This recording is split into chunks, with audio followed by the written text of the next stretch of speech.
Karibu sana, mambo vipi? Popo. Meze neza ndashima. LINO-G. Yes. Umvukuri. Len. Ndwayezi. Uzi ko ari abantu batemera yuko wavutse muri 2001. Ndakuze gose. Oya ahubwo uracari muto.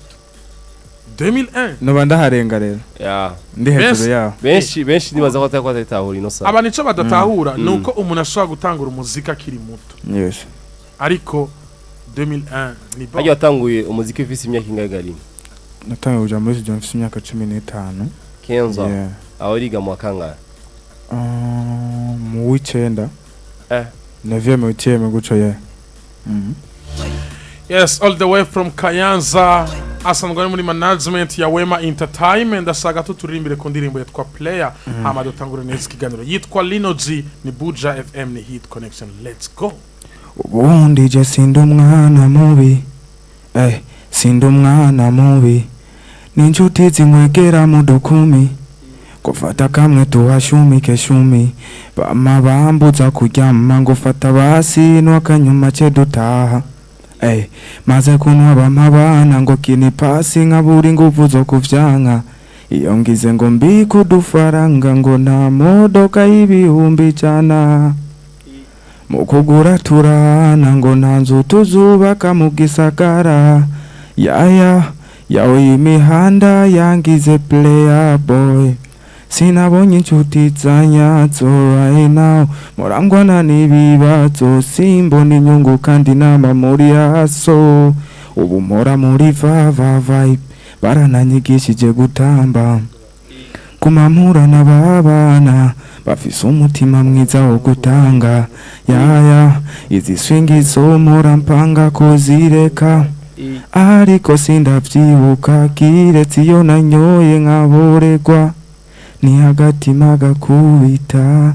Yes sir. Ya LINO-G yamaze gushika mwisamirizi yacu Buja FM. Yes. Mu kiganiro Hit Connection. Lino ramutse no kwanumviriza Buja FM nariko twirana kuri page yacu ya YouTube. Yes, ndabaramukije cyane gose. Nibaza twerukana kuri Legend ndabakumbuye. Twerukana muri Legend narudukumbuye natwe tugukumbuye cyane. Yes. Umeze neza ariko. Ashima. Muri Wema Entertainment umeze neza. Turashima. As agusabye murabe LINO-G. Amasegonde 30. Ndabagize. Hama umurabe LINO-G ucumutoramwo ibibazo bitanu. Amasegonde 30. Hama uyu mubaze aca bikwisura. Kwirgo ise kuvuga kiyamwe. Oya. Nini okereka zemanze na murabe LINO-G. Yes. Hamucubaza. Amasegonde 30. Amasegonde yanje yamaze guhera. Reka rero ndamubaza ibibazo. Kubereka amatatuwaje menshi ku mubiri avuze iki kuri LINO-G? Tatuwaje ni ikintu ushira ko kwera ubikunda ni gushaza nk'ibintu nko gutobora amatwi cyangwa kwambara chanete n'ibindi byose. Yes. Na siguro nimwe bifise. Harimo z'insiguro ziboneka hamwe n'insiguro zanje muri jeje. Yes. Izo nsiguro ziboneka neza. Hari imyaka. Hari izina. Hariho iyo umuziki. Hariho niyo ko nkifise ubuzima. Hari ya peace and love. N'izindi z'insiguro ziwanje. Zibinda abaje. Ikindi kibazo kica kiza kubera iki kunzara. Nigushaza nk'ibindi byose. Ino style reka fatira honaje. Ino style LINO-G reka turabe nko kuri par exemple reka dufatire kuri Legend twarashoboye kubona LINO-G yambaye ikoti hanyuma afise style y'ushugwe. Naloja leve ku muntu. Naloja leve ku muntu. Yes. Hanyuma naho waje muri studio byo tumenyereye abakobwa batereka inzara ufise intoki zibiri washoye gutereka inzara nkazigeza abakobwa batereka ko hejuru. Bivuze iki kuri LINO-G gutereka inzara? Gutereka inzara sivyo abakobwa n'abahungu barabikora bigakunda. Ariko tubonye kuri LINO-G mu muziki wo mu Burundi. Uri se? Sinzi nk'abandi ntabona abiruka Burundi muti. Je uwo nabonye muri Afrima Award Fally Ipupa inzara aravuze mu Burundi. Zari zisize. Ariko reka tugaruke ako karagaciyemo reka tugaruke kuri carrière ya LINO-G. Kuko uno munsi LINO-G n'umuririmbyi nimba twamutumiye ngano kari umuririmbyi kandi abikora neza. Ndasaga tudusubiza inyuma kariyere yawe yatanguye gute yatanguriye hehe uno munsi nigiki wishimira kuba warabaye umuririmbyi kariyere yanjye yatanguriye mu Kayanza tanguye ndi umwana muto ndabikora kubwo kubikunda ntazi ikizobivamo nyuma yaho gato ndaza kubikunda amaze gushika i Bujumbura naje nonje kwiga amashuri ahetse cyantangura gukora umuziki ndi serious ndabikora nyene ndabyirukamo cyane kabisa naje kubona ko akazi ntanguye kubona nyene kumva kandi nabikora ko ndabikunda ndabiryoherewe ntangura kuronka abantu bakunda ivyo nkora nanje byo ndingyoherewe nsanga n'abandi bantu babikunda ndavuga ati bino bintu wahe bashobora kuvamo akazi dencha ndabikunda ndabikora uko ndabishiramo inguvu nyinshi icyo nshimira uno munsi nuko naronse abantu bakunda ivyo nkora jewe ndije nyene mugabo gasanga hanze hari abandi bantu babikunze it's a big pleasure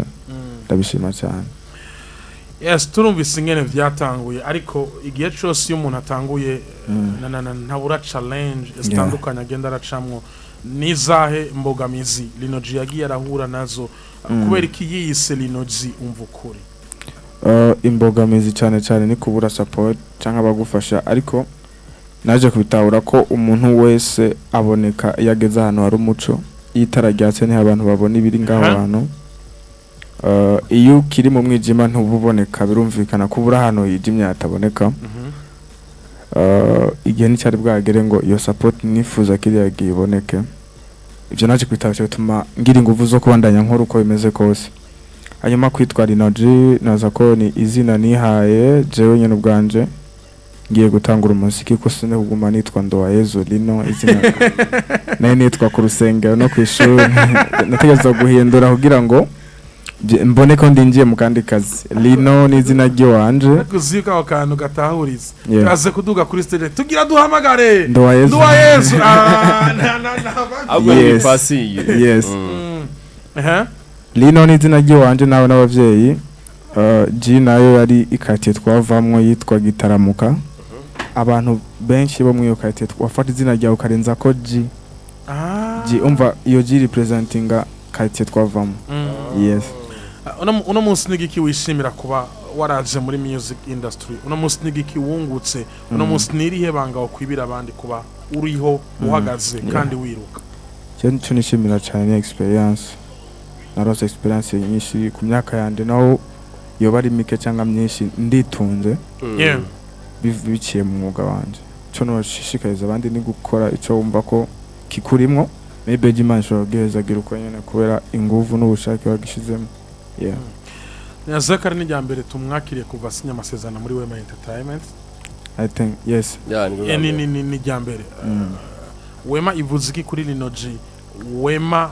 na LINO-G bakorana gute nigiki wishimira kubona umunsi uri muri Wema Entertainment umuririmbyi afise management n'utayifise batandukanye hari ibintu byinshi usanga biri ku mutwe w'umuririmbyi mu gihe afise management mugabo mu gufise management biya woba uravuga gusa karindira ko ibyo bintu bikoreka canke ibintu biravugwa ukayindira ko bikoreka mugabo nje kuri je ni experience nini ya cyane kuko n'umwanya wo kwiyitaho no vuga n'umwanya wo kwitaho nanje byakazoza kiwanje akuno munsi bariko barakajera abo tuko turakorana rero ndabyishimira cyane kabisa wakoze indirimbo novuga yuko yabaye virus kandi abivuga uko yes mvuze virus ni yandirimbo ahantu hose uca ushobora kuyumva ni yandirimbo ikintu cyose gishobora kubaho ushobora kumva indirimbo ivuzwe yes aliyo legend nigiki wishimira kuri legend wotubwira iki kuri legend no munsi legend yari nkaki urufunguruzo rwuguruye inzira zanje nyinshi cyane ibyo nabona nk'indoto canke ibiki indirimbo yaravyuguruye atari uko yari hatari gusumba izindi nakoze ariko ni wa mwanya w'Imana iba yateguye kugira ngo ibintu byawe bigende neza bifise arizo bicisha pana mu byo wateguyeho ya legend kuje ni nk'urufunguruzo rwa nyugururiye imiryango hajya wari witeze kujya ndirimbo itegereza kugusohora nka LINO-G nta muririmbyi ategura hit na sinibaza ko abaho nimba abaho sinzi ariko sinibaza ko ari umuririmbyi ategura ngomba nk'ikino abantu bazokunda uragerageza ibyo ushoboye abantu nabo bakira uko babishatse n'Imana igahezagira ico wakoze yes remix yaje gute inde muntu yagupropose yuko mukora remix ni jewe natangiye kwivugana na Philip Byte actually feedback arambwira ati turondeye nakana kubona gutogira ngo dupushinga nanabashimira nabo baritanze kugira ngo indirimbo yanje igere kure no bashizemo n'inguvu nyinshi cyane barambwira ati indirimbo ikiyogera kure kabisa barabimfasha mpaka birakoko yes nyuma yaho haraje indirimbo yitwa Player indirimbo nziza ati ngo nta modoka y'ibihumbi bingahe gaza bijana kandi javre no iraye hayo ijana bijana no miliyoni si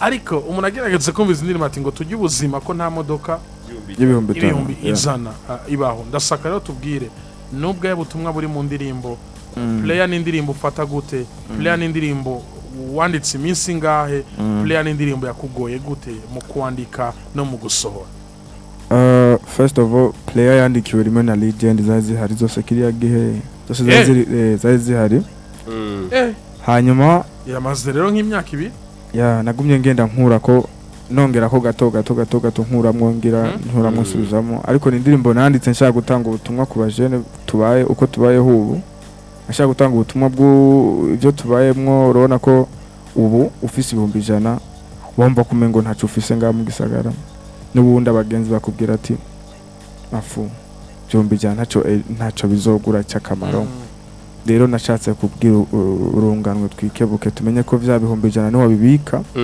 ejo bizocera 200 300 mpaka bikwira miliyoni zogura wa muduga twavuga mugabo 100 ubwavyo nta modoka bigura mugabo bitse kenshi biragera bikagwira yes urasuye ndirimbo Player hagati indirimbo ya Legend hamwe n'ino ndirimbo Player itandikiro ririho hagati izo ndirimbo zibiri ziratandukanye cyane Player ni indirimbo y'ubuzima bw'abajene and Legend is all about love by'urukundo kabisa yes ndetse twarashoboye kubona muri circulation canke mu kibana aho tubanye abantu bavuga Legend barako n'indirimbo Legend gisohoka urabona ko haza amajambo menshi cyane muri entertainment ati Legend undi nati Legend basanga n'umugenzi kumbwira uri Legend kubwa wavyakiriye gute ga Lino nagiyeho cyane mwabo actually twabana twakuze turondera nta kintu kidutera surprise na kimwe tutuzubisara impango y'Imana biri mu byo twasengeye iyo bishitse rero utangaye bishitse waburi kuramanuza Imana wasavye bice bisa nkaho wayisavye utayizeye kizobikora yes nuko yemeze turi kumwe na LINO-G the one and the only Asan abantu nibaze kuri YouTube yacu ni Buja FM mwandika amakomanta ibibazo byose mwifuza kubaza LINO-G umvukuri ari live muri Buja FM muraza kumubaza ibyo bibazo maze tubibabarize aheze abishure muratsari kumwe na Asan H nitwa Ami Pro the MC ni Buja FM ni the number one soga station in our country the sound of Burundi LINO-G ni mu artiste agiye kuboneka muri stage komeye naho nyene kubera komeye kuko ni so igiye guhuza aba artiste bakomeye asanzwe kama tubivuga hano guhura kuri stage imwe na Farias guhura kuri stage imwe na Satbi guhura kuri stage imwe na The Ben na wewe bivuze iki kuri LINO-G bivuze iki kuri music industry ubwirika abakunzi y'umuziki w'u Burundi guhura kuri stage imwe n'abantu nakuze numviriza kuri jewe ni pleasure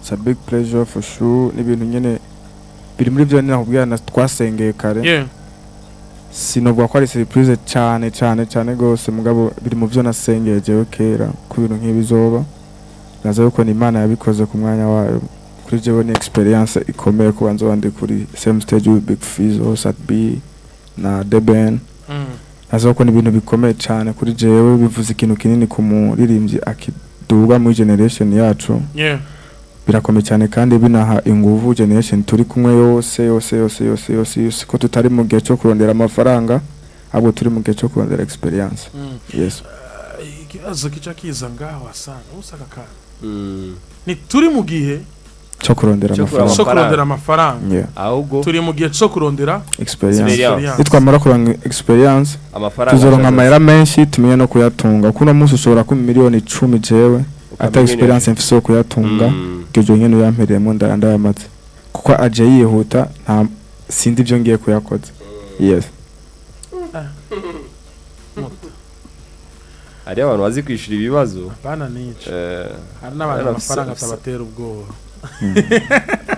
bazi one day igihe cyabo nicagera bazoronka amafaranga bazoyaronka tubanze dukore ino ja kugira ati dushire kwanza ibikorwa imbere hanyuma amafaranga apre tumira abakunzi y'umuziki wawe tumira abakunzi y'umuziki mwiza bazoze kugushigikira itariki 30 na tariki ya mbere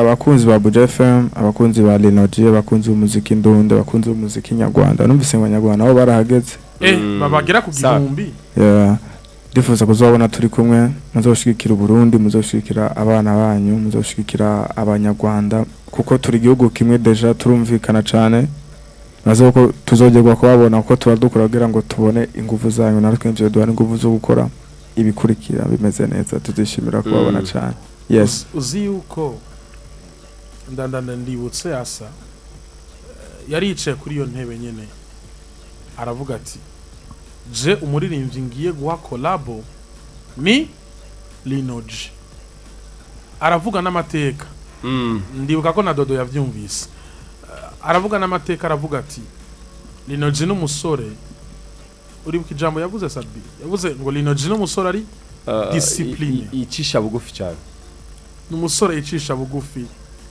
n'umusore azi yari karaja nibaza yuko wahuye nayo majambo warayabonye ndetse aswa kandi kubibwira ku kibuga c'indege agiye muri Sweden bivuze iki kuba Sabi yaravyemanze imbere y'abanyagihugu yuko yifuza kuguha collab no kugushigikira kugira ngo ushobore kuva kuri rimwe uje kuri kabiri Sabi n'umuntu ufata guto no munsi bwa mbere na mbere ndamushimira indirimbo yacu iri nko kuri 80% gushikira isohoke vuba cyane n'umuntu yanyumvise kuva kera ndamuzi muri ngo uravyibuka muri ngo record bagikorerayo cyane kwa Koli no twatanguye guhurira bwa mbere ariko kuva kera yavyambwira ati musuma tuzoririmbana mugira ikibazo namwifuza tumaze guhura arambwira ati na legendary man we supportinze bwa mbere bataranayimenya cyane arambwira ati keep pushing bandanye ugenda ibyo nakwemeye tuzobikora rero ubu nibaza ko ari wo mwanya wa nyawo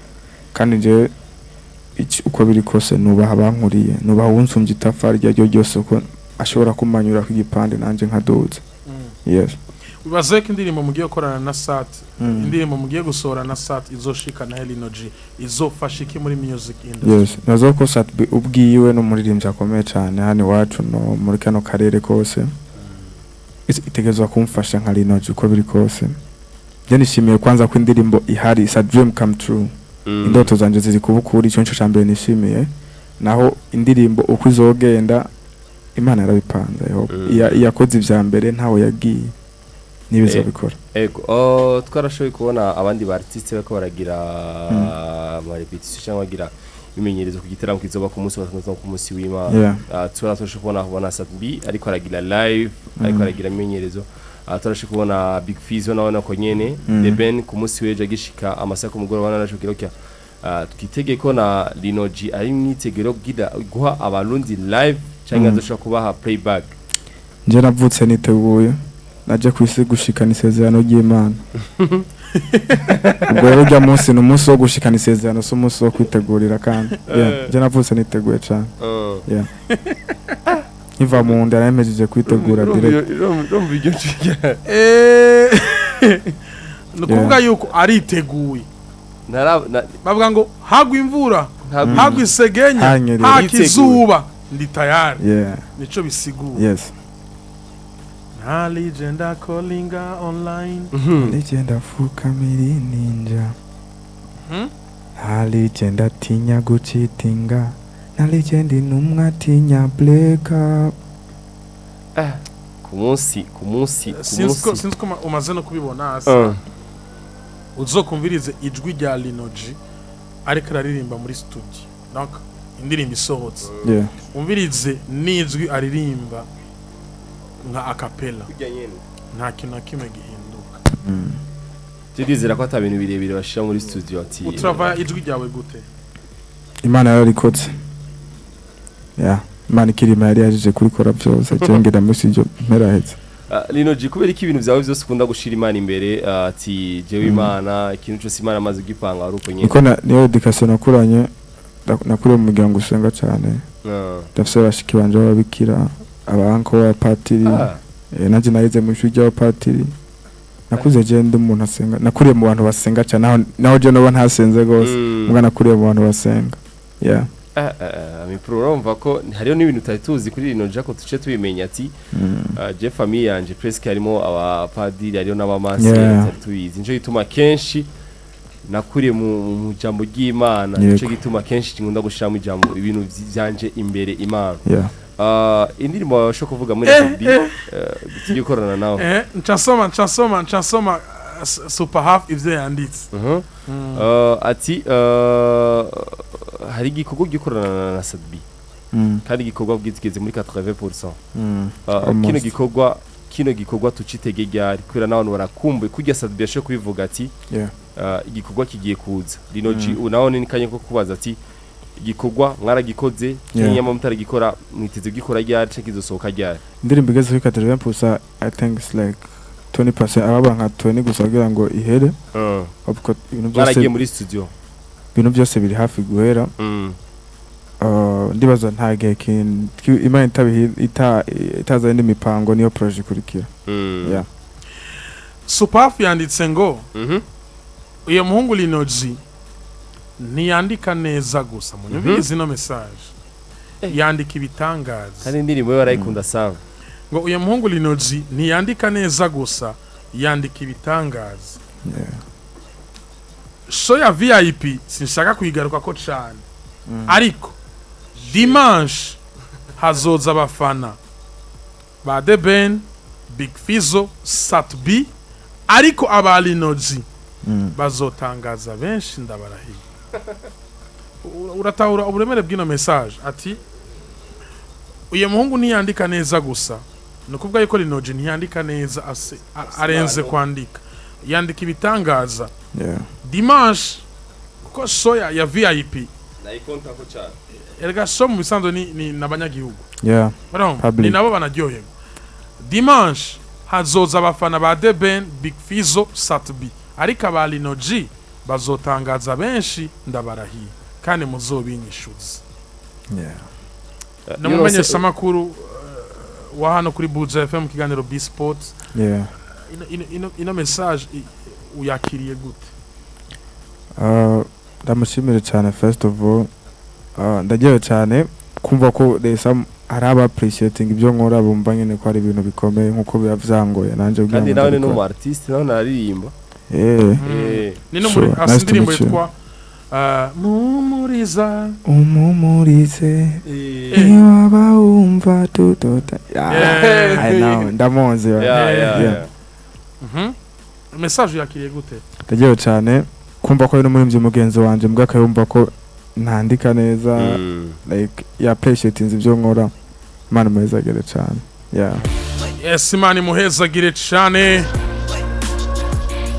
yitwa LINO-G aka Umvukuri asan dusoma ama message n'abantu benshi bariko barandika Mr Hombo yanditse ngo LINO-G n'uwanje ngo ibihe byose ndamukunda respect so n'izindi message hano bagiye barandika kuri page yacu ya Facebook Superf no munsi turadukizwa niki LINO-G Umvukuri ngo ryavuye kuki yararenganijwe canke baranse kumwumviriza mukuri n'umuntu yitwa igira neza niyo yanditse no message ngo narenganijwe ngo canke ngo waravuze ukuri baranka kuko baza ko twese dukunda ukuri nta muntu umwe yankukuri nawe ko babaza kuza ari ukuri gusa ama message ni menshi nawe yanditse ngo genda shika kure LINO-G thank you ni Jafet Mukayanza gitaramuka LINO-G tera imbere mwana wiwacu wakuze mbona kuva kera byaraboneka ko uzovamo ikintu gikomeye cyane Mane muhezagire cyane Jafet biraryoshye cyane kuba hari umuntu ava mu ntari wanyu kandi kugatumba kamashobora kukwandikira ngo yiteguye gute igiteramo na The Ben yabivuze mubahoye batama bacu umusore wacu ndabona yaje yaberewe cyane yubahwe thank you ndagusavye uzo performing ngo indirimbo yitwa Amazi muri show ya public they performing kabisa hello ami hello Asanko abatumire bandi bazoza ejo bite Ami Pro asa nande ndi Jean Dodier bukirasazi 555 duhe LINO-G uyu nawe yanditse ngo asa wumve duhe LINO-G nawe n'umwana akomeye mbere twariganye mu Kayanza ni yubaho Imana muhezagira cyane wari umwana ameze gute mu ishuri sinanze ubwenge cyane mbwa sinigeze ndobura nicyo nshimira Imana byari bisanzwe byari bisanzwe ariko namaze nadowe asa ababyeyi bose baratwa babajije ati byari bimeze gute ku ishuri ngo twe twababambere nta mubyegeza wanyu LINO-G avugije kuri ati just narinze ubwenge bwinshi sinigeze ndubu nje ituma yitwa umvukuye mu buyenzi turabakurikirana kandi turabakunda LINO-G ndamukunda cyane cyane kandi gose thank you Salut ami nitwa Yonyibuka bienvenue bamuci bitoki nanje ndabakurikirana big up sana muri abantu banje ndamukiriza LINO-G ati amashugwe na yawe thank you so much Hassan Ami DMC assalamu alaikum wa alaikum salam wa rahmatullahi wa barakatuh ngo LINO-G ndamukunda LINO-G nuwanje forever asante sana muturamukiriza umutumire LINO-G arabumva asa message ko ari nyinshi hello Chubahiro na mitwarize ndwa Yezu ko yo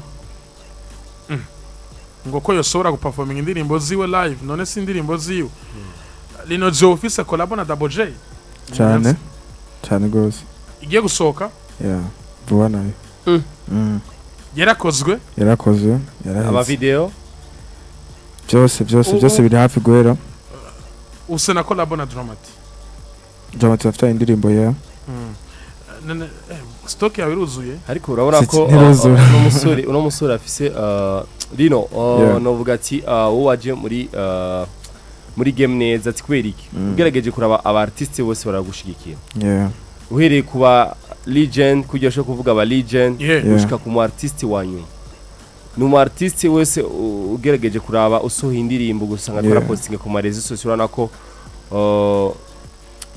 kiba kivuze kubona nk'abaririnzi bagenzi bariko baragushigikira baba posting ku marezi social kandi bakakomera ngo bari proud yo kubona ko kushaka kuba LINO-G nyene nyawe aduga hejuru nk'abandi ba artiste mbere ko abantu bamenya neza aba artiste bose nari umufana wabo je ndakunda umuziki mwiza nakunda umuziki umeze neza ko imiziki yabo nayo sharinga nanje twahujwe n'urukundo nabakunda bwa mbere na mbere je bataramenya cyane ako nje nakunda umuziki mwiza kuri kose n'ubundi umufana wabo bose imiziki yabo mba ndayifeelinga none ayikuririmbira deja barabizi nabo nyene ubwaho je numva ndakunda umuziki cyane ndakunda umuziki cyane yitwa LINO-G niwe mutumire wacu ariko aratubwira ibitari bike nawe yanditse ngo LINO-G gute musaza ngo ndazi ko biteguye neza ngo uzobica bandanye ukora vyiza tukuri inyuma ngo natwe amabendera twaje kuyakoresha abana bazozana amabendera ngo yanse ko LINO-G asa nakubwiye ino show yitwa Capital ino show yitwa East Africa nabikubwiye urahari ino show ni Capital wana kujya urana tuzi uko hariyo nka match ya equipe nationale twatonda imirongo kuva saa 5 kuri Atene Primaire saa 2 twagura amatike niko show imeze saho gutuma umwana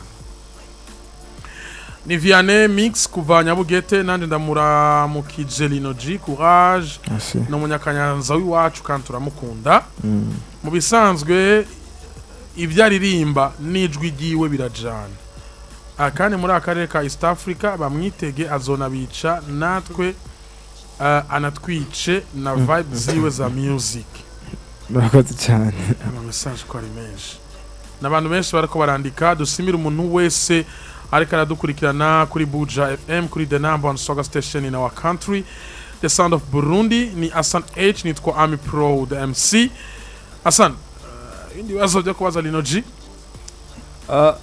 ari kibazo taramaza kuvyerekeye Wema Entertainment kugira bamwizere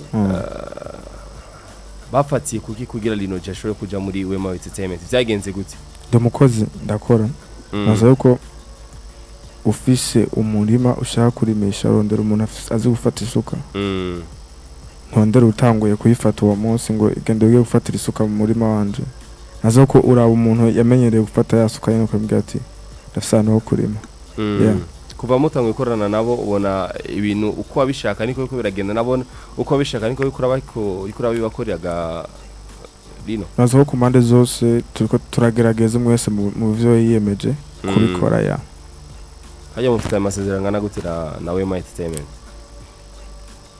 imyaka 3 ariko imana yabikora tuzohana yongera ni umuryango mwiza n'umuryango tunamushimira mama Wema mama itanga cyane kugira ngo agira tugejeje nituranahura ibaze ntiturahura amaso yanjye umva ni kuri telefone gusa aho twatangiye guhurira mugabo akaba amaze kumfasha ibintu bingana gutya mane muweza gire cyane kandi mukomeze yes nuko yemeze nubashaka kumenya playlist yawe yo muri no weekend joy posting sérieux ari kumwanya joy posting yo no mukoci mukoca ni wa posta abakenyi imbere na satbora zishira ko barazipostinga barenze uwo artiste wese siga postinga playlist zao yes asangira player bayumvirije kandi twumvise bitari bike kuri LINO-G ariko aritegura asani yavuze ko na playlist wazoshobora kuyiposta ku rubuga rwa Gwi ku mbuga ziwe kugira ngo abantu babone indirimbo LINO-G agiye kuririmba azo ari muri show n'abandi baririmbyi bagenzi we nka Big Fizzo, Sat B, The Band kuva mu gihugu cy'u Rwanda, RG the DJ all the way from Wasafi, Tanzania. Muzoze musigikire LINO-G. Mbere ko turangiza uno mwaka ibikorwa bizoba byipanze gute kuri LINO-G? Nibaza uko mbeko turangiza uno mwaka indirimbo imwe cyangwa zibiri zashobora gusohoka. Yes. Okurangiza no mwaka 2023. Nta mugambo ufise wo gutegura ibiteramo muri management yawe? Nibaza ko icyo kibazo kitwari gwanje kuno mwanya. Cha management kabisa ariko ndaguye ndagarutse mwarakoze n'ibiteramo. Mwarakoze ibiteramo Kayanza, Ngozi, abantu babakiriye gute hariya? Byari agaciro cyane. Agaciro cyane baradushigikiye batweretse urukundo tunabashimira abantu bangozi Kayanza Gitega na Muyinga hose turi kumwe atwa byarabiri sawa byari bimeze neza cyane badushigikiye kabisa yes baradusigikiye cyane kandi byari bimeze neza asandura kuramwumva ukuri la nduwa Yesu yes nuko dusome andi ma message y'abantu bagiye barandika imbere yuko twikebanura n'umutumire maze cyo tubandanya n'andi makuru yanditse ngo ibibazo byose umuntu acamwe mu buzima birababaza ariko iyo birangiye haje inyishu bica byibagiranwa kanatsinda utarabitangazo ntuburaba igitangaza of course mazamba ari mu ndirimbo ya ariko karangonze kako kana kabisa yanditse ngo LINO-G wase collabo n'umu artiste wo mu Rwanda yego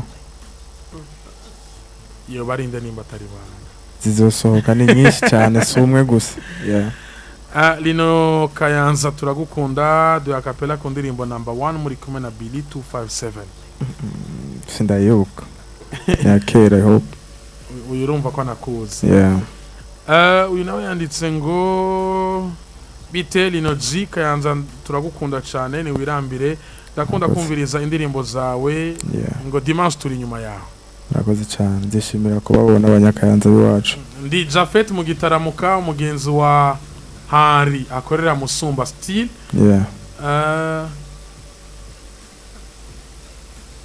yavuze ngo ndakeneye nimero ya LINO-G yali mikashi oya atili bigaje azaru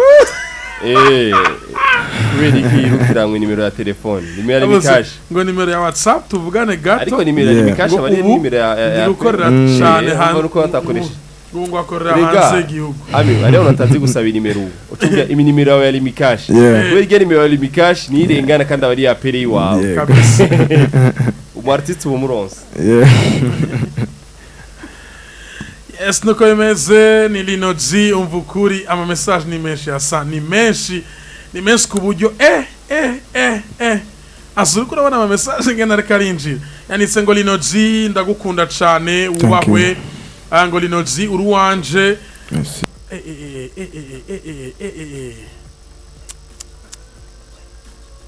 asa LINO-G arakaze ni Jaiden. Merci beaucoup. Urakoze cyane Jaiden. Yes, Lino mukurangiza akajambo ku bakunzi y'umuziki Burundi barako barakumviriza nigiki ubabwiye eze unabatumira. Cyo nababwira no kubandanya mudushikira nko twama twabivuze misi yose. Naza ko yarigyo jambo rya nyuma buri muri ibyo wese avuga dusaba ubufasha kubera ko turitanga cyane kandi dushaka ingufu nyinshi.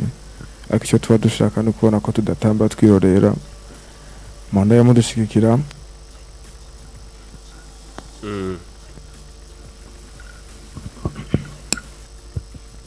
Yes, ati muwandanye mudushigikira. Ati muwandanye mudushigikira kandi ndishimira kubabona itariki 30 hamwe itariki 1 naje kunshikira mu mongo wanyu. Akoze cyane. Imana iguha umugisha wakoze kuza wakoze kwitaba gisigaye tukwifurize kubandanya utera imbere hama twiteze kubona performance nziza nkuko vyama gisigaye Imana ibandanye kurinda. Akoze cyane. Asante sana.